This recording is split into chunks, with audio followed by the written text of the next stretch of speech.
Hello everyone, আসসালামু আলাইকুম। শিমুস lifestyle থেকে আমি শিমু সবাইকে ওয়েলকাম করছি আমার নতুন আরো একটি ব্লগে। আশা করছি এই মুহূর্তে যারা আমার এই ব্লগটি দেখছেন সবাই ভালো আছেন এবং সুস্থ আছেন। আমরা আলহামদুলিল্লাহ ভালো আছি। তো আসলে ভালো আছি বলতে গেলে 100% ভালো নেই বলতে গেলে, কারণ যেহেতু আমরা ইউটিউবে কাজ করি, তো ইউটিউবে বেশিরভাগ সময় থাকা হয় দিনের বেলা বা রাতে। তো এখন ইদানিং যে একটা প্রতিবেদন আসছে, ভারতে যে ঘটনাটা ঘটে গিয়েছে, মর্মান্তিক যে ঘটনা, ডাক্তার মৌমিতা দেবনাথ। তো এই নিউজটা যখনই আসলে চোখের সামনে আসে, কি বলবো, আমি কিন্তু নিউজগুলো আমি পুরোপুরি আমি পড়তে পারি না বা শুনতে পারি না। যতটুকু শুনেছি আমার গায়ের লোম দাঁড়িয়ে যায়, আর মনে হয় যে রাতে ঘুম আসে না। কারণ যে বীভৎস বর্ণনা, এগুলো আসলে শোনার মতো না এবং সহ্য করার মতো না। আমরা মেয়েরা আসলে কোথায় নিরাপদ? একজন ডাক্তার যিনি মানবতার সেবায় নিয়োজিত, সেই বোনটি আমাদের কিভাবে নির্যাতিত হয়েছে সেটা ভাবতে গায়ে কাঁটা দিয়ে ওঠে। তো আল্লাহর কাছে দোয়া করি যেন উপযুক্ত বোনটির বিচার পায় তার পরিবার। সে তো আর দুনিয়াতে ফিরে আসবে না। তো যেখানে সে থাকে বা যেখানে তার আত্মা থাকে, তার আত্মা যেন শান্তিতে থাকে, তো এই কামনা করি। তো আর যাই হোক, আমাদের তো আর করার কিছুই নেই। কিন্তু নিউজ যখনই সামনে আসে আমি কিন্তু স্ক্রল করে যাই। নিউজগুলো আমি একদমই সহ্য করতে পারি না, খুবই খারাপ লাগে। একে তো নিজের দেশের অবস্থা মাত্র কিছুদিন হলো ভালো যাচ্ছে মোটামুটি, তারপরে কিন্তু বাহিরে বের হতে গেলে এখনো ভয় লাগে কখন কি হয়ে যায়। কারণ দেশটা এখনো পুরোপুরি কিন্তু প্রশাসনিক আওতার মধ্যে আমার মনে হয় নেই। কারণ রাস্তাঘাটে কিন্তু পুলিশ খুবই কম, তো বের হলে খুবই ভয় লাগে, বিশেষ করে যারা আমরা মেয়েরা আছি, মহিলারা আছি। তো এই অবস্থার মধ্যে দিনগুলো যাচ্ছে একের পর এক। যখনই মনে হয় যে একটা কিছু ভালো সংবাদ আসবে, তখনই একটা খারাপ সংবাদ এসে মাথাটা এলোমেলো করে দিয়ে যায়। তো যে যার অবস্থান থেকে আমরা একটু সাবধান থাকার চেষ্টা করব, এই আর কি। তো আজকে আমি আমার বাসাটা বলতে গেলে পুরোটাই ডিপ ক্লিনের মতো করে গুছিয়ে নিচ্ছি। এখানে আমি আমার বেডরুমটা আগে গুছিয়ে নিয়েছি, আর তারপর এখন ওয়াশিং মেশিনে কিছু কাপড় দিব। তো কিছু কিছু কাজ আছে, এই কাজগুলো যদি আমরা রাতে বা সন্ধ্যার পরে করে রাখি, গুছানোর কাজগুলা, তাহলে কিন্তু দিনের বেলা অনেকটা সময় আয় করা যায়। কারণ এখন সামনে কিন্তু দিন আস্তে আস্তে ছোট হয়ে আসছে এবং সামনে আরো ছোট হয়ে যাবে। তো কিছু টেকনিক খাটিয়ে কাজ করলে দিনের সময়টা অনেকটাই কাজে লাগানো যায়।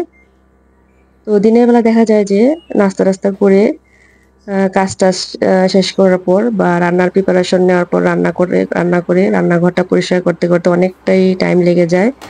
দুপুরে 2টা বেজে যায়, 2টা 2:30 আমার তো বেজেই যায়। তো এই জন্য আমি এখন কিছু কিছু কাজ চেষ্টা করি যে সন্ধ্যার পরে বা রাতে গুছিয়ে রাখতে। তো আমার হেল্পিং হ্যান্ড যদিও আসে, সে কাপড় ধোয়, কিন্তু এখানে কিছু কম্বল ছিল, পাতলা কম্বল, যেগুলো রাতে আমাদের খাটে থাকে। তো এগুলো সারা বছরই আমার খাটে থাকে, আমার ছেলে মেয়েদের খাটে থাকে। তো সেগুলো ওয়াশিং মেশিনে ধুয়ে নিয়েছি। আর এখানে একটা মশারি দিয়েছি। তো মশারিটা একটু গরম পানিতে ভিজিয়ে রেখেছিলাম, কারণ মশারিতে অনেক ময়লা থাকে, এটা ঠান্ডা পানিতে সহজে পরিষ্কার হয় না। আর ইদানিং হেল্পিং হ্যান্ড গুলো এমন হয়েছে, তারা প্রতি কাজে 1000 টাকা করে নেয়। তো তাদেরকে তো আর কিছু বলা যায় না, তাদের মন মর্জি মতো তারা চলে, তারা কাজ ছেড়ে দেয়। যাই হোক, আমি চেষ্টা করি যে রাতে অনেক কিছু কাজ এগিয়ে রাখতে। তো এখানে আমি ড্রয়িং রুমটা আজকে ক্লিন করব, কারণ ড্রয়িং রুমটা অনেকদিন ধরে ক্লিন করা হচ্ছে না। নর্মালি তো টুকটাক ক্লিন করাই হয়, তো আজকে ডিপ ক্লিন করব। তো এখানে যে উড ক্লিনার, ফার্নিচার ক্লিনারটা, যেটা দিয়ে আমি এখানে টিভির ক্যাবিনেটটা, এটা আমি মুছে নিয়েছি। আর এটার উপরে যে কাভারটা, সেটা উঠিয়ে নিয়েছি। এটাকে নতুন করে আবার বিছিয়ে তারপর এটার উপরে যে শোপিসগুলো আছে সেগুলো বিছিয়ে দিব।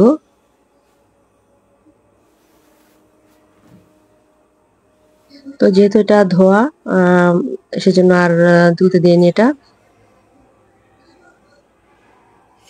তো যখনই সময় পাই আমি সন্ধ্যার পরে চেষ্টা করি যে যখন বসে থাকি বা অলস সময় পার করি বা যখন মোবাইলে কোনো ইউটিউবে ভিডিও দেখি বা কারো ব্লগ দেখি, ওই সময়টা মোবাইলটা ছেড়ে দিয়ে আমি ফাঁকে কিন্তু টুকটাক করে যে খুঁটিনাটি কাজগুলো থাকে, যেগুলো তো সময় লাগে, তো সেই কাজগুলো করে রাখার চেষ্টা করি। তো এটা তো হয় কি দিনের বেলা সময়টা কাজে লাগানো যায়, কারণ দিনের বেলা দেখা যায় যে বাচ্চাদের স্কুল থাকে, ওদের তারপর দুপুরে রান্না বান্না সবকিছু মিলে কিন্তু একটা দৌড়ের উপর দিয়ে যায়। তো ওই সময়টা এই গুছানো কাজগুলো হাতে নিলে অন্যান্য কাজ দেরি হয়ে যায়। এটা আসলে আমি আমার দিক থেকেই বলছি। আমার অনেক আপুরা আছেন, অনেকের ব্লগে দেখি অনেকে আরো 5:30টায় ওঠেন ঘুম থেকে, অনেক সকাল থেকে কাজ শুরু করেন। তো আসলে এত সকালে আমি উঠতে পারি না, কারণ ফজরের নামাজ পড়ে আমি একটু ঘুমাই, তা না হলে সমস্যা হয়। তো ঘুম থেকে উঠে 8টা থেকে 7:30টা থেকে শুরু হয়ে যায় দৌড়ঝাঁপ। তো এই জন্য 8টার পর থেকেই বলতে গেলে মানে সাংসারিক কাজগুলো, নাস্তা টাস্তা সবকিছু, রান্নার প্রিপারেশন নেওয়া। তো এখানে ড্রয়িং রুমের যে শোপিস গুলো, ছোট ছোট শোপিস গুলো, এগুলো কিন্তু ক্লিন করতে একটু সময় লাগে। তো এগুলো ক্লিন করে নিচ্ছি। তো এখানে অফ টপিকে আমি একটা কথা বলতে চাচ্ছি। এক ইউটিউবার আপুর একটি ব্লগে আমি বলতে শুনেছি যে যাদের হেল্পিং হ্যান্ড থাকে তারা নাকি যে কাজগুলো দেখায় ব্লগে, সেগুলো নাকি কোনো মতো নাকি শুধু করে সেটাই নাকি শেয়ার করে, তারা নাকি ঠিক মতো পরিষ্কার করে কাজ করে না। তো আসলে আমার প্রশ্ন হচ্ছে মানে কোন গৃহিণী এই কাজটা করবে? কারণ একটা ব্লগে যদি পুরোটা ভিডিও শেয়ার করা হয়, তাহলে সেই ভিডিওটা কতটা লং হবে সেটা উনি নিজেও যেহেতু ইউটিউবার, যেহেতু উনার অনেক সাবস্ক্রাইবার এবং উনার অনেক ভিউয়ার্স, তো অবশ্যই উনার এটা বোঝা উচিত। আমরা একটা ভিডিও যখন কাটছাঁট করি সেটা কিন্তু অনেকটা ছোট হয়ে যায়। ১ ঘন্টার একটা পরিষ্কার ভিডিও কিন্তু আমরা সেটাকে ৫-১০ মিনিটে নিয়ে আসি। তো আমার আজকের যে ব্লগটা এটা কিন্তু আমার করতে, কিন্তু আজকে যে পরিষ্কার যে কাজগুলো করছি, তো সেটা করতে কিন্তু আমার প্রায় ৩ ঘন্টা সময় লেগে গিয়েছে সন্ধ্যা থেকে নিয়ে। আমি ৩টা রুম গুছিয়েছি। তো আমি সবটুকু ভিডিও কিন্তু মাত্র ১১ মিনিটে ১১.৫ মিনিটে নিয়ে এসেছি। তো আসলে উনি এই কথাটা কেন বললেন সেটা আমি জানি না। উনার ভিউয়ার্সরা হয়তো আমার চ্যানেলে আসবে না, বা কোনোদিন যদি মানে দেখেও, তা ওনাদের উদ্দেশ্যে মূলত আমি এই কথাটা আজকে আমার ভিডিওতে উল্লেখ করেছি। কারণ হেল্পিং হ্যান্ড হয়তো উনি রাখেন না, এটা উনার ক্রেডিট আমি বলবো। তবে বাংলাদেশের আমার মনে হয় যে বেশিরভাগ ঘরে কিন্তু হেল্পিং হ্যান্ড আছে। হেল্পিং হ্যান্ড নেই এমন বাসা পাওয়া কিন্তু খুবই কষ্ট। তো হেল্পিং হ্যান্ড ছাড়া কাজ করানো কিন্তু মানে কাজটা যারা করতে পারে তাদের তো এটা অবশ্যই আমি বলবো যে তারা অনেক যোগ্য, বা তারা সেটা পারতেছে, এটা তাদের একটা বড় ক্রেডিট। হেল্পিং হ্যান্ডের যে কি জ্বালা এটা যারা করায় তারাই কিন্তু শুধু জানে। তো আমরা কিন্তু ইচ্ছে করে কিন্তু হেল্পিং হ্যান্ড যে রাখি তা না। আর একটা হেল্পিং হ্যান্ডের পেছনে যে কত টাকা খরচ হয় সেটা আমরা জানি, যে প্রতি কাজে ১,০০০ টাকা করে, আর ইদানিং ১,২০০ টাকা করেও চাচ্ছে। তো একেকজনের আসলে সীমাবদ্ধতা আছে। হয়তো আপনার সীমাবদ্ধতা আছে, আপনি রাখতে পারছেন না হেল্পিং হ্যান্ড। আর আমাদের সীমাবদ্ধতা হচ্ছে হয়তো আমরা কাজ করে অসুস্থ হয়ে যাই, বা অন্যান্য ব্যস্ততা থাকে, বা বাহিরের অনেক কাজকর্ম থাকে।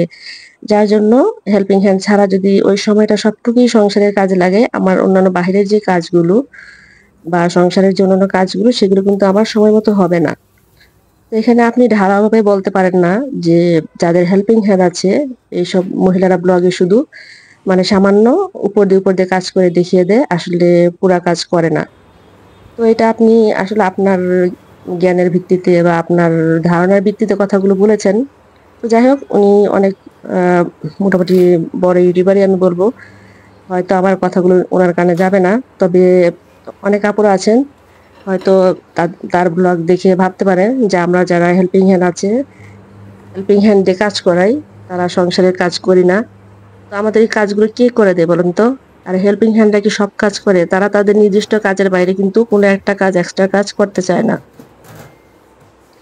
আর করাতে গেলেও দেখা যায় যে তারা অনেক টাকা ডিমান্ড করে। তো আমাদের মতো মধ্যবিত্ত ফ্যামিলিদের কিন্তু সব প্রতিটা কাজের জন্য কিন্তু হেল্পিং হ্যান্ড আমরা রাখতে পারি না। তো সুতরাং সেই কাজগুলো আমাদেরই করতে হয়। তো আমরা নিজেদের সংসারের কাজ কেন নোংরা করে করব, আর ভিডিওতে সবকিছু কেন দেখাবো? তো এই আর কি। আমার কথার মধ্যে যদি কোনো ভুল ত্রুটি থাকে প্লিজ ক্ষমা সুন্দর দৃষ্টিতে দেখবেন। আমি কাউকে হার্ট করার উদ্দেশ্যে কথাগুলো বলিনি। আমি কথাটার মধ্যে কোনো যুক্তি খুঁজে পাইনি আসলে, যে উনি কথাটা যে বলেছেন উনার হেল্পিং হ্যান্ড নেই, সেটা উনি উনার সংসার উনি চালান সেটা উনি বোঝেন, কিন্তু যারা হেল্পিং হ্যান্ড দিয়ে কাজ করে তাদেরটা তারা বোঝে। সেটা নিয়ে কোনো মন্তব্য আসলে না করাটাই উচিত।